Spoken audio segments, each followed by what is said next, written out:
Manager for the City of Danville. Thank you for those that have logged in to the third public meeting for the Danville River District. We are doing this meeting through a webinar, a little different means of communication. BVP and Allison Platt have prepared a PowerPoint and a slideshow similar to the previous formats as well, and they will walk us through that overview and introduction of their design work so far, just giving us an update.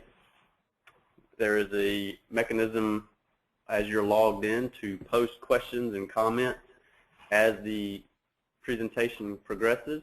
We will try to get to all the questions during this time. We will get to all questions offline at some point if we don't have enough time during the presentation live, but we will respond to all the questions and comments, and that will be posted on our website for the Danville River District. This session is also being recorded and will be available online on the City of Danville's website, and will be available immediately after this session. We will also have the fourth public River District meeting will be held September 14th, Wednesday, September the 14th at 7 p.m. in the community market. With that, I will turn it over to Taylor Ewell and Allison Platt to go through the presentation for the Danville River District. Thank you. Thank you, David. As David said, this is our third public presentation. The work program is coming to its conclusion, and we will be presenting our final recommendations next month. Today we are going to present some of our work products and some of the recommendations that have come from the work that we've performed in the last 3 months. One of the first ones you'll see on our opening slide is a rendering of downtown Danville and the River District from the perspective of somewhere out hovering over the river. But basically it's looking up Main Street. You see the intersection at Main and Bridge, and basically this will not only form sort of the iconic representation of the River District implementation plan, but also will be portrayed in some of the promotional materials that we've prepared. Okay, just in terms of our agenda today, we're gonna describe some housekeeping issues and instructions in terms of what those who are attendees who are listening to and seeing our presentation today. We'll talk about that a little bit.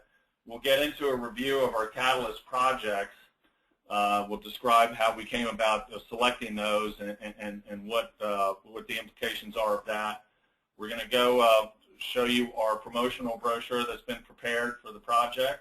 We'll get into some urban design issues, and then we will respond to questions at the end of the formal presentation. In terms of those of you who are attending today's webinar, the only ones who will be audible are the presenters, and that's our company, BVP, Allison Platt, and of course the City of Danville. So those of you who are participating, you have the ability to submit your questions in writing, and we will address those at the end of the formal presentation. As time permits, those that are not addressed will be addressed on the website following the presentation. So we'll get right into some of the findings. Now, our last public presentation, we described what we described as Catalyst projects. These are projects, private sector investment projects and public sector investment projects that we feel have the degree of implementation to be able to advance to the next development phase, which is about 4 to 7 years.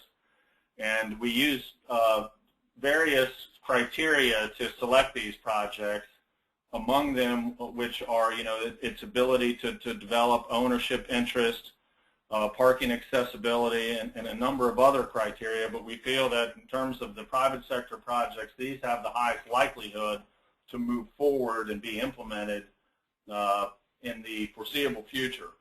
So as you see these two, it's the Dan River R&D building. I'm sure you all are very familiar with it. If you're coming in from the north, it's one of the first buildings you see on the waterfront on the left-hand side.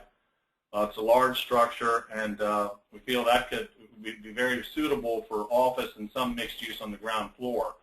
The RJR building on Bridge Street, again, we felt that was very useful for or suitable for office and discussions with the owner and other stakeholders. Two other private sector catalyst redevelopment projects in phase one. Smith Seed building at 315 Lynn Street. Potential investors have shown interest in this building as a potential apartment building in the past, and we feel that there's a good likelihood that could advance as a apartment building in the near future. The Pemberton and Penn building on 541 Bridge Street. In the recent past, some potential investors have shown interest in this property for a hotel, and we concur that it lends itself, given the floor plates and other attributes of the building, it could lend itself to development as a hotel. And it's also strategically located near some of the public amenities, the market, the train station, and so the amphitheater and so on. So I think it would be an attractive lodging facility for people who want to stay in downtown Danville. Moving on to civic improvement projects in terms of near-term phase one, certainly by now a lot of you all have heard about activity at the former downtown or motor lodge site. There's a strong desire to just transform that, keep that as open space, as a public park of some kind, and you can see Allison's rendering of the park design on the top, and of course the structure on the bottom picture. On the right-hand side, you'll see part of the rendering, which was prepared by Eric Hine, which shows a fountain at the interchange of Main and Bridge Street there, and that's been transformed, and it's got a public amenity there. And below that, going farther up Main Street, we show some landscaping and streetscaping, and these are all complementary types of public investments that shows that the city has a commitment to invest in its own infrastructure and its own appearance in order to attract private investors. Staying with civic improvement projects, phase two projects, the top left-hand picture, is a public park which has been designed by Allison Platt and Associates, and that's a riverfront park on the right-hand side of Main Street going south, and you can see the layout in the image below, the site plan on the image below. One of the other concepts is a stream park. In the course of her reconnaissance, Allison uncovered this covered stream, and that flows down to the site of the future fire department, and it's got enough of open space and wooded areas where it could, without too much investment, probably be transformed into a nice linear park. So these are phase one and phase two civic improvement projects that we've identified. Moving on, we'll get into what we're considering phase two of private sector catalyst redevelopment projects. Of course, the iconic White Mill building, 600,000 square feet, which could be transformed into any number of uses. The old Masonic Lodge, which is now being termed as the River City Towers, that's got potential for several different types of adaptive reuse. The top floors have meeting space, a theater. The middle floors could be either apartments or a hotel, but there's a lot of different uses that could undergo. In terms of smaller projects, of course, the city-owned fire station, that's been considered as a potential brew pub, could have other uses.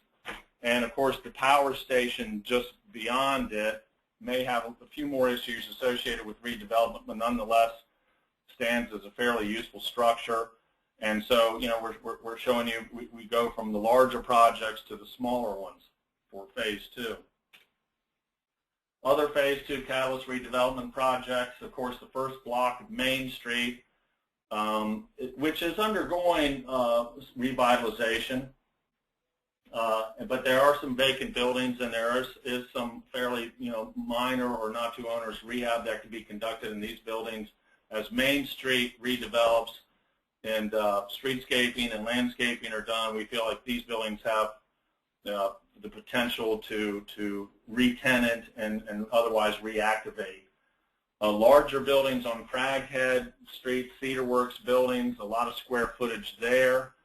If you go to the lower left-hand corner, the Belt Leggett building, which has undergone some rehab, renovation, used to office space, which has a lot more square footage that could be considered converted to office and/or residential. And then even longer-term projects are the old courthouse and the old post office. If those functions move to some other building, you'd be looking at, you know, those buildings as potential reuse candidates. Moving on, we prepared a promotional brochure as one of our work program tasks. And the objective of this brochure is to serve as a promotional piece, not only for potential new businesses, which show, you know, the city is committed to attracting or redeveloping the River District and attracting new businesses, but also to potential investors. Most importantly, is, you know, here are some buildings. We've already assessed these buildings in terms of their market feasibility and financial viability. We feel that they would be excellent candidates for redevelopment. And so come call our economic development agency, and we'll give you some more details on that. And we're going to zoom in on the pages of the brochure here as we move forward. This is the cover page. It's got the rendering at the top. Down below that, it's got a description of the River District. It talks about how this initiative is building on more recent successes in attracting companies such as Noblesse and Luna NanoWorks like that, and Vinity Global Packaging. So basically what we're doing is we're setting the stage. You know, these other businesses have moved on. A lot of redevelopment has occurred. You know, come in and while the getting's good, and you know, consider this as a location for your next business or as an investment for redevelopment. And of course, on the bottom is the contact information for the Office of Economic Development. When you open up the brochure, you get this montage of different public and private sector catalyst projects. And you see on the left-hand side, you know, there's a rendering, a part of the rendering, and we draw arrows to the overall urban design plan, which is sort of centered in the middle of the page here. And smaller sections are pulled out, and a description is done here on the types of public sector projects that the city has committed to. If you go to the right-hand side, we've got these images of the catalyst private projects with brief descriptions next to those. So basically, again, this is a promotional brochure. Its objective is to garner interest from potential investors and potential businesses who are considering locating in Danville, and otherwise, you know, get them to the next stage to where they're contacted the economic development people and start to really talk about, you know, potentially locating there. Last page, we get into Phase 2 projects. We've sort of already described those to you, but here they are in summary. We've got images of, you know, the White Mill, Firehouse, Main Street, and River City Towers, and then, you know, the larger Riverfront Park and the stream parks on the bottom. So, you know, so in summary, it's a nice little package and a description of the recommendations and work products that have come out of the overall work program that our firms have been conducting. and otherwise, again, convey to potential investors that the City of Danville is serious about economic development and redevelopment of the River District. And with that, we will pass it over to Allison Platt Associates to describe the urban design plan. Yes, and good morning. In thinking about implementation for the public space improvements, we decided that probably the knuckle area, the 100% corner as we call it, is going to take a little bit longer just because of permissions that are required from VDOT. So work can begin on that. Discussions can begin with them right away, and then when that's done, that can move forward. But in one of the first projects that can be done is Main Street, and it's important to do Main Street because, in my experience at least, when the public space is improved, the private sector steps up and begins to invest. So beginning on Main Street makes a lot of sense. Let's see if I can change this here. Oh, my control was taken away.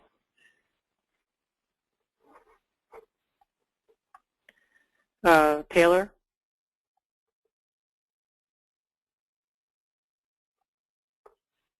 Okay. All right, so this is the plan which was presented at the last meeting, and also, of course, the supplement that shows the Pemberton building that's off the map to the right, and we'll go into some detail about this. It's important to remember regarding the open space that these are concepts. They're done, of course, in a 100 scale, so they're quite small, but they're placeholders for actual design. And the actual design should be created with input from all stakeholders in the River District. So these are idea concepts as opposed to something that you would build from. And they do address some issues such as cross-section, circulation, entry, and so on, but shouldn't be taken literally. The highlights of the plan are Main Street, Bridge Street, and Craghead as priority improvements to encourage development, improve the environment, and walkability. As soon as possible, the 100% corner should be implemented because it does present the heart of the River District. It's an iconic image. It's improved circulation. It gives the importance to pedestrians that they need to have, and it also connects the river, the downtown, and the Tobacco Warehouse District. The creation of a gateway park is very important in this location because it is the heart of the city, and it's a great place for visitors to really get a good view of the river and to understand that it's all part of one large river district. Patton and Spring become vehicular access roads. They would have a lower level of finish than Main, but they would be signed for parking. We've shown possible locations for future parking and talked about other future public space upgrades needed. This shows Main Street in concept level. It shows widened sidewalks. The sidewalks go from about 10 feet to about 16 feet, which allows for additional amenities. It goes from one single center turn lane plus 2 lanes to 1 lane each way, and parallel parking both sides. Trees would be in grates to improve the walkability of the street, and of course amenities like benches, crosswalks, bike racks, and so on would be added.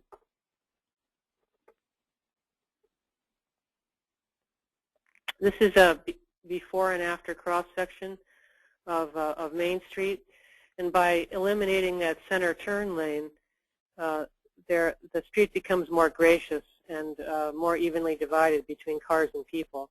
When you have your main retail street, it should be very walkable. It's extremely important, or else people decide that it's not that great an environment and go elsewhere. On the downtowner site, we've done a conceptual plan of what that might look like. It includes a wall on the lower end between there and parking to screen out the parking lots that are there. It might include like glass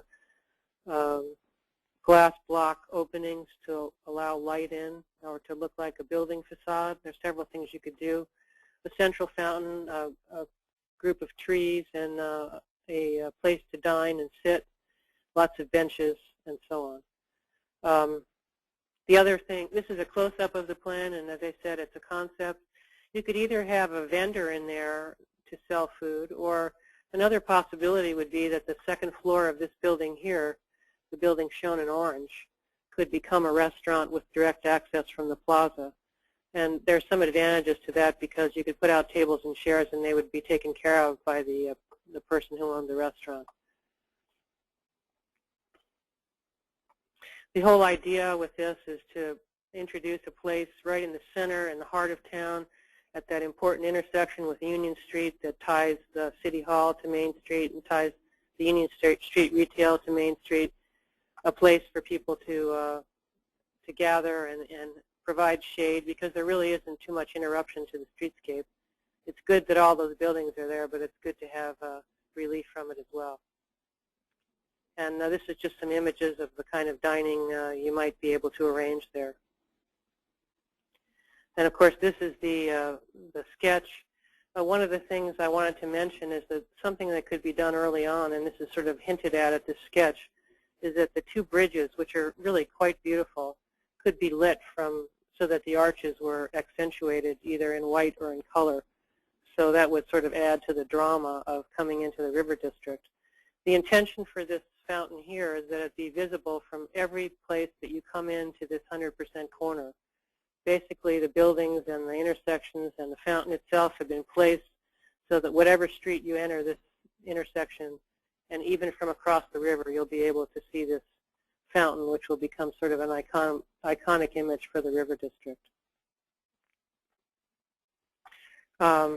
The sidewalks would be improved. They would be like the sidewalks on Main Street, and there would be crosswalks or stop signs and lights at all intersections, and as you can see, very well marked pedestrian crosswalks.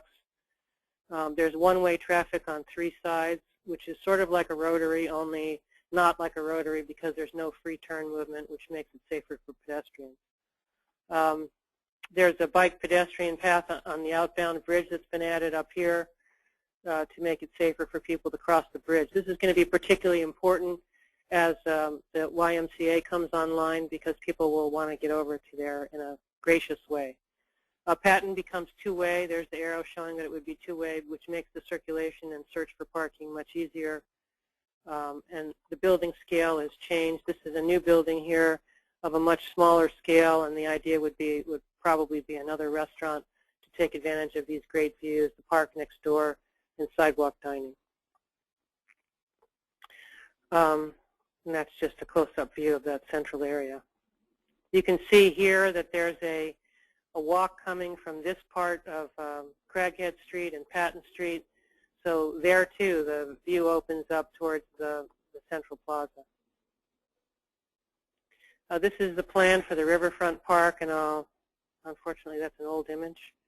And to show the parts of the Riverfront Park, there's an overlook and a kayak launch here.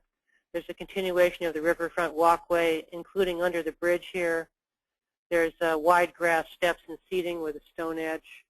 A plaza, which the design for that has changed somewhat. There's a river rapid that goes down here, a covered gallery above. And this building shown here would be a kayak and bicycle area below, and above it would be a restaurant with a deck looking out towards the water.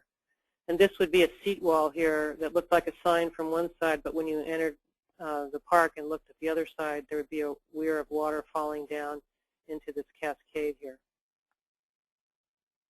And this shows it very well. You know, here's the area where the water falls down. Native stone would be placed in here so that it would be like a miniature version of the rapids. And we wanted to do that because the river is not safe for children. It's a little bit too wide and a little bit too fast, but this would allow people to get a close-up experience of what the river rapids are like. And then these wide steps would be pleasant to sit in even when there wasn't anything going on, and this stage area would be a great place for concerts. The concept here is for this to be a series of columns with arched supports over it, and there would be like stainless steel lines running here in a wave pattern in colors of blue. And the reason for that is there needs to be a vertical element to attract people to the park, because if you're standing anywhere back here, because of the grade difference, you can't see the river. So this becomes an important gateway to draw people to the gallery and then frame their views to the river.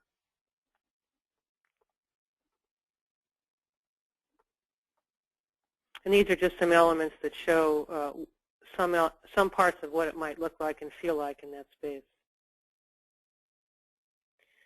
We also talked about parking early on, and it's going to be very important as things become successful that we think about structured parking to be sure that parking is nearby and convenient for people who are visiting the downtown, the River District. And it's important to also think about the design, because they should be attractive structures. There's no reason for them to be an eyesore when you have such a gorgeous historic district that they'll be fitting into. In the near term, it may be good to consider some kind of parking authority so that the existing parking is organized better. There is actually a lot of parking in the River District, but it's privately owned and sort of balkanized, so it needs to be organized a little bit better. And these are just some images of how parking lots can actually be attractive structures and not sort of brutal. Other streetscapes, we'll go through these quickly. I did a little work on some other of the streets to show what they could look like as well. More work will need to be done on this, but it's the concepts that are important here. If we go back to that opportunities framework drawing, you can see that there were different types of streetscapes. The pedestrian streetscapes center on Bridge and Craghead and Main, and of course the area in front of City Hall, and also the connection across Union. The rest of the streets serve this area and bring people into the area, so they're important as gateways and as image makers. This is the one section of Bridge Street that's not finished, like the part further to the east, and the streetscape that's there is quite attractive, so it should just be improved in the same manner right here. The streetscapes in the River District, in the Tobacco Warehouse District, should be distinct from the Main Street streetscapes because it is a different section of the downtown. Street trees and improved sidewalks, widen the sidewalks if possible. This is the firehouse, and we're showing it converted to possibly a restaurant because there is all that great space in front of it.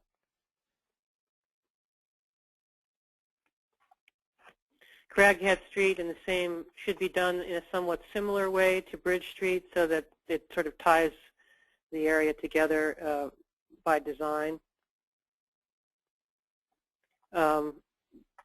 Possibly the improvements to Craghead Street should begin at the crossing at the Dan, because that's already a wonderful attraction for the city.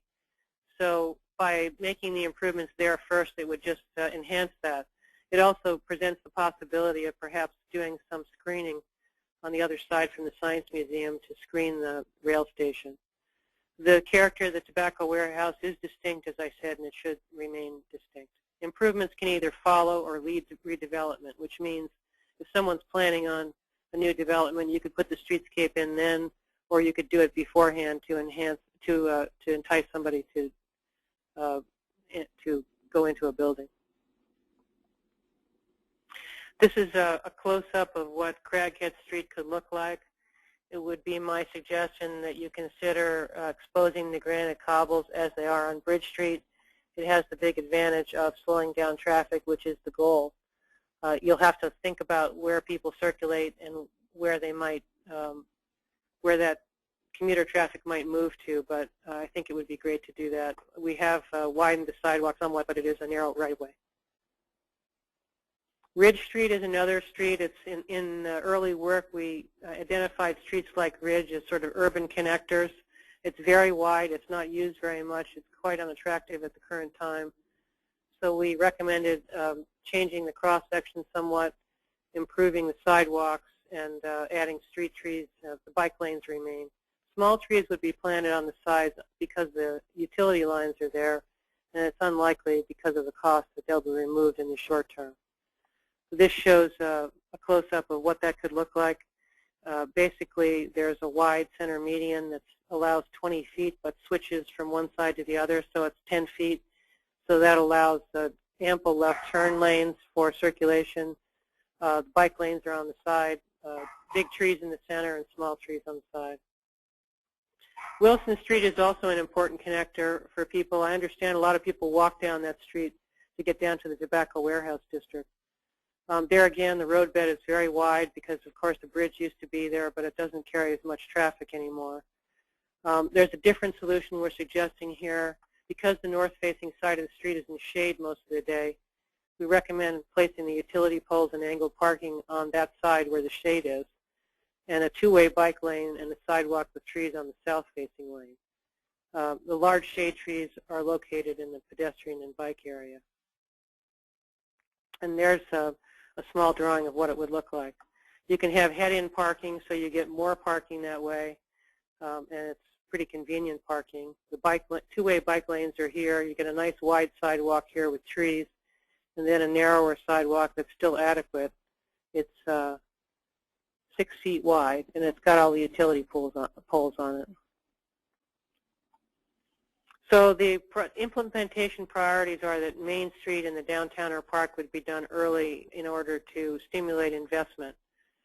Bridge Street from Patton to Wilson would also be done because the early catalytic projects are in that area. The 100% corner should be done as soon as it can, and the Riverfront Park should be done as soon as the funding can be in place to do it, because it is a significant park and will take significant funding. Other streetscapes should be done as and when funds allow. That's it. Thank you. Okay, that concludes the formal portion of our presentation. Right now we are, would like to entertain whatever questions that attendees have. They can be typed in. As of yet, we don't have any, so we'll look at that for the next couple of minutes and see what comes in. But just to reiterate, this presentation is recorded and it will be provided on the city website. So those in the community who could not participate today will have the opportunity to at least see and hear the presentation. And otherwise, we have a sort of a routine area in the city website for questions and answers regarding the whole river district implementation plan and study and so on. So here we see some questions coming in now. Allison, I'm going to direct this one to you. The question is, can plantings be made along the riverfront walkway similar to those already at many intersections in the city? They would increase interest and beauty. Some nonprofit groups might sponsor and grants might be available, so this may be appropriate for those of you representing the city of Danville as well.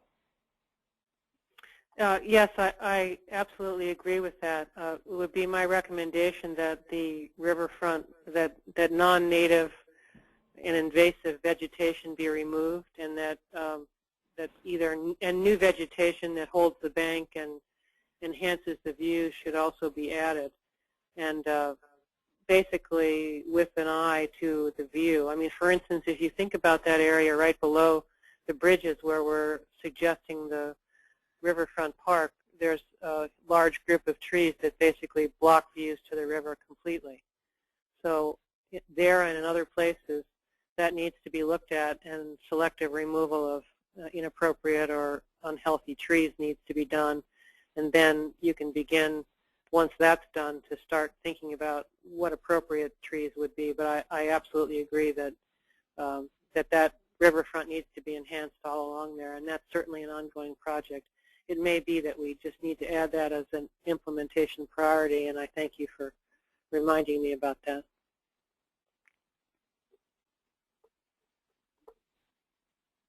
Would the city like to respond to that as well? We've certainly looked into that, and we agree with what Allison was talking about, and we've looked at areas where we can make improvements along that river view, that view shed, and we've talked about, we've started making some plans as to ways we can improve that sight line. Yeah, we're looking at ways we can make that transition. So we agree, and we're going to look into that as a priority. Okay. Moving on to the next question. When and where will the brochures be available? The brochures, I think they're still subject to some minor revisions. And then when we deliver our final product, final presentation by September 14th, and the city will have the final design for the brochure. There's any number of ways that the brochure can be made available, and I think I would think that shortly thereafter that the city would make them available. Perhaps you all can address that as well.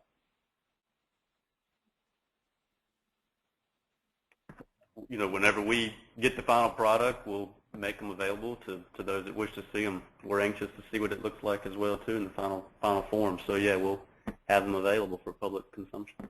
So I think the answer is sometime in mid-September, the brochures at the latest, mid-September, would be available, and both electronically and in hard copy. We at BBP are to produce a certain number of hard copies as starters. Then the electronic copy, of course, can be made available to anybody, anytime, and any additional hard copies would come from the city. Next question. At the end of the presentation, you mentioned the priorities. What is a realistic timeline for these projects? With regard to private sector projects, the ones that we identified as phase 1 projects, the 4 projects we showed, we expect that they will advance in what we term the next development cycle, which is approximately 4 to 7 years. In terms of public sector projects, perhaps the city can address that. Let me add one thing before the city addresses that. Part of our final work over the next 3 weeks is to coordinate with the city on funding strategies to carry out the first phase of projects. We don't have all that work done yet. The city is likely to provide some thinking on timing given your city budget. So all that will be worked in, and sources of funds will be identified in rough order because we are talking, at least 4 to 7 more budget cycles from the city. Funding is always key, but we're always actively looking for grants, especially since we've been starting this process. We've been looking for funding opportunities to pursue any of these public improvement strategies we've been talking about all along, but we'll look to mirror a lot of the private investment and try to spark some of that as well, but we're looking to go along the same timeline as you referred to earlier. Next question. Will the abundant street-side parking on Craghead and Wilson be reduced when redesigned? Allison, you want to take a crack at that? Yeah, that's an easy crack. No. There is parallel parking all along Main and all along Craghead as there is now. So that does not change. Next question. Does anywhere in the Riverfront Park allow people to get wet? Yes, there is a splash park planned for the area near the parking lot. And there is also the rapids that comes down through the stairs from the upper plaza and then moves off towards the river. All of those are things that people could get their feet wet in, or in the splash park, more than just their feet. So absolutely, there was certainly a request from citizens to have a splash park, and we did show one in a conceptual way. If you're looking at the park drawing, it would be off to the left, near the park. The next question is actually just a suggestion, but I'll read it, and perhaps the city can respond to it. says, I might suggest that the city consider running the brochure in papers, run commercials, and in other print mediums to generate interest outside this region as it pertains to investors.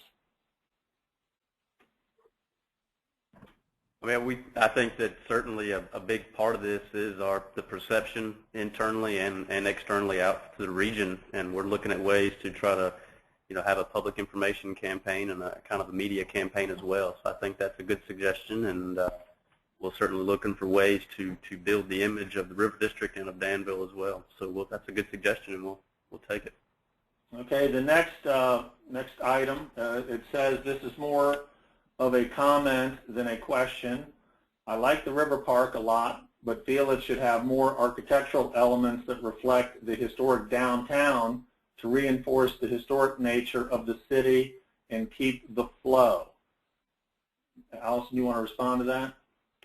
Well, architectural elements is somewhat difficult to gauge, but I think that the pergola that goes along the top is going to be a strong containing element.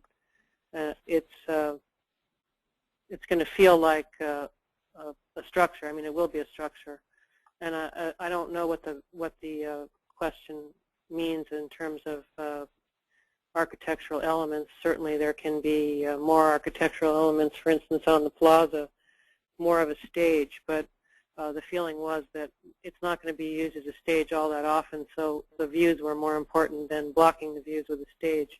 And you already have an amphitheater, but certainly, the design is not complete. And as I said, and I want to stress again, this is the first step, and it's done in a very large scale to suggest uses and general areas, and this can all change as people get involved in the more detailed design. Next question. Is the city currently working to open up some of this private parking to the public? Does the city want to take a crack at that?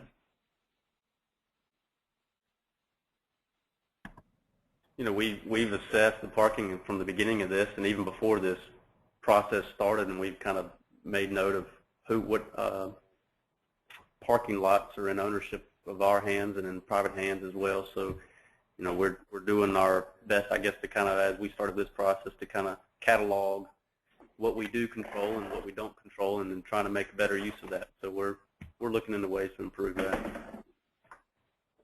I think coordination of all that would be better, in spite of who owns it. Just better coordination and signage would be go a long ways as well. Okay. Here is a comment. This is a great way to hold these meetings. Great job. Well, thank you very much. Next question. Given the aging population, is the Riverfront Park ADA accessible? Yes. If you look at the plans for the park on the website, or on this when we put it up on the website, there's ADA accessibility from the parking lot that's within the park, and also on the Memorial Drive side of the park, there's a ramp that goes down so that you can go around the stairs there and get down to the lower level. So that's always very important to me. So yes, it is ADA accessible. In fact, all these designs are ADA accessible. Okay, next question. I'm 28 and a working professional, and I just want to reinforce that the Riverfront Park is critical because people my age are looking for areas like this. And I hope that the city starts, in parentheses, yesterday, on working to get everything cleared through VDOT to make it happen. I also think the lighting under the current bridges is a great idea. How long would it take to get this implemented? That's a good question. I'm not all that familiar. Lighting is a specialty, but we could find out what the cost would be. I think because the bridges are quite large and long, the cost would be considerable. So it might be good to find out what that cost is. It may be that there might be VDOT funds or something that might be available to help make that happen. But if you know what it costs, then you can start trying to find the money for it. So that's the first step, I guess. It would be easy to implement once the money was in place. Isn't that always the case? Okay, here's a question. How soon could demolition begin on the downtowner? That would be for the city, I would think. We're already assessed the building. We're looking. We've had some internal staff meetings, and as we get to the point where we're prepared to start making announcements, we'll certainly let the public know we're doing our due diligence to make sure we take it down as safely and efficiently as we possibly can. So we're already started that process behind the scenes. Obviously, nothing's been removed, but we're working hard to get everything in line. So we'll make announcements probably mid-September as to more of a concrete timeline as to what we're looking at, though. But I sure hate to speculate at this point. But we already have started the process, getting companies lined up and getting bids lined up. So we'll make an announcement mid to late September on a definite timeline. Okay, the next question sounds like it's from a civil engineer. What will the elevation of the downtowner park be given the slope on both streets? I guess that's for me. I have looked at the elevation there, and there would have to be, you can see in the plan when you go back and look at it that there's steps coming up in the upper left-hand corner because it's about almost a full story difference in height at that point. So there would be a retaining wall along that side on Union Street, which is suggested by the drawing. And then I've shown some steps on the corner that also help deal with the change in grade. You would enter the park at grade coming from the area of the post office and entering there. And that's the only place in the park where you would enter at grade. So there'd be a nice at-grade entry there, and then there would be steps in the rest of the park. You know, we don't have, the only information that we have to go from for this conceptual design is GIS, grading, which is not very accurate. So it will take some work to do an actual survey, and also I think it's going to be hard to really assess the site until that building is removed. We've had a couple of questions come in regarding, the disposition of buildings if these public improvements come through. I think Ralph will address those. Yeah, the kind of questions we're seeing are what's going to happen to my building kind of questions, or what's going to happen to my neighbor's building kind of questions if these public improvement projects come to fruition. Clearly, this plan is not designed to address specific property acquisitions. That's something in the process the city will follow through on its own to implement when they decide to pull the trigger and fund public improvements that may impact property owners. So the bottom line on the series of questions we're seeing that address specific property futures is there are no specific timelines or plans at this point, and I'm sure the city would follow all due process requirements if there is. And I'm sure if the city wants to add anything to that, that would be the time. The next question, could underground parking be included? And that, I guess it's just sort of general, and then as a follow-up question specific to the downtowner site. So the question is, what is the probability or possibility of including underground parking in the river district plan? I think that, the city can address this as well, but underground parking is extremely expensive, and there are some perceptual security problems with underground parking. So given, if you look at the parking lot that's going to be behind where the Farrell building is, the proposed parking lot, actually some of that would be underground because there is a huge difference in grade from the upper end of that area behind the buildings to the lower end. So it's sort of above ground and underground, but it's more of a partial underground than anything else. As far as the downtowner goes, I think that there's ample parking right across the street behind those buildings, and really the site is quite small for a parking structure. Parking structures are extremely expensive, and putting a parking structure in there would not yield that many spaces.